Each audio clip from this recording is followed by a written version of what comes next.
What is going on, guys? Welcome back to the Young and Intelligent Money Investing channel. And before we get into today's video, I just want to thank you guys for being here today.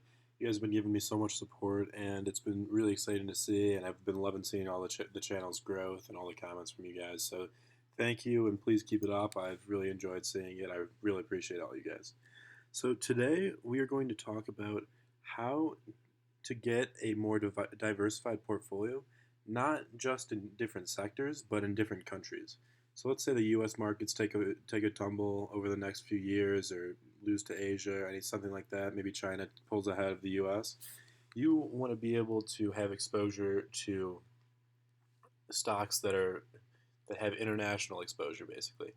So if there's a U.S. recession and it's not as globalized, that you'll be okay because your stock portfolio will have sectors that are kind of still thriving when the U.S. markets are down.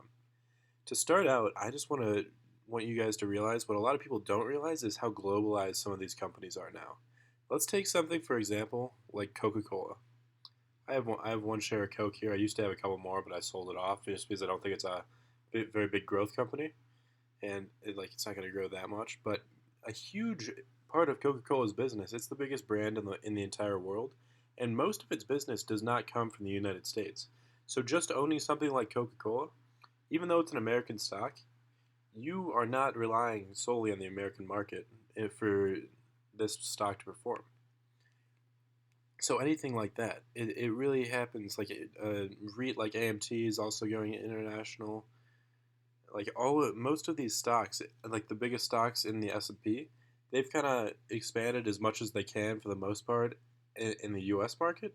So they look for global expansion because obviously, if you're only selling to U.S. consumers, then you're missing out on huge potential for extra profits, extra revenues in other countries. And companies just aren't going to miss out on that. So they go right to other countries and other consumers, and they sell there too. And that's counted in your stock. So unless you have a company that's maybe retail in the U.S. or real estate just in the U.S., you're gonna most of the time, if it's a blue chip large cap company, they're gonna have exposure to other countries. So you're not solely reliant on the U.S. market. Another way to get into some other stocks is a ETF. You guys know I love to push ETFs, but EZU, iShares MSCI Eurozone ETF. This stock ETF is the iShares MSCI Eurozone tracks a market cap weighted index of large cap and mid cap companies from countries that use the euro. So essentially, that's going to be European stocks. Basically, tracks them based on the currency they use, and that's a way to get a little bit of international exposure. Let's see how they're doing. Only up 47.97 in the last 5 years, percent in the last 5 years. So obviously, this isn't performing as well as the U.S. stocks. S&P is up like almost about 100% in the last 5 years. So I would recommend having a little bit of exposure to maybe a EZU. I haven't opened up a position in international stocks just yet. Besides my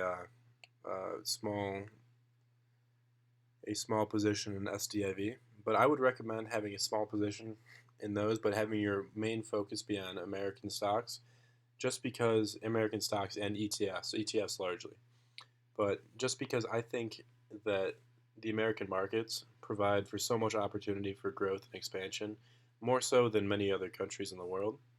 And that's the same philosophy that Warren Buffett has, and he's invested heavily in the U.S. markets, and that's worked out very, very well for him. And he suggests that people just put money in the S&P 500. I'm not going to tell you guys just to do that, but that's where much of the growth will come from, and it's probably where a lot of the future growth will be, especially if you're not an expert and you don't know how to understand the emerging markets and target kind of these up and coming locations. I think the S&P 500 or sphd or any sort of American growth stock is a good place to put your money. But real quick, we'll look at sdiv. Tracks an equal weighted index of 100 global securities with high yields. So essentially, this is a global ETF, pays out monthly, has a 8% dividend yield. So honestly, if I just don't lose money equity wise, and then I'm going to be perfectly happy getting an 8% return from this per year. And you guys can see I'm up 18 cents, 0.42%, and I've gotten dividends from this every single month that I've owned it. which is great. Alright, so that's all I've got for you guys today. Please leave a like, comment, and subscribe if you haven't already. I hope you guys are enjoying the videos. If you have any suggestions for me, leave them in the comments. I'm always open to criticism and suggestions on future videos. Alright, thanks guys.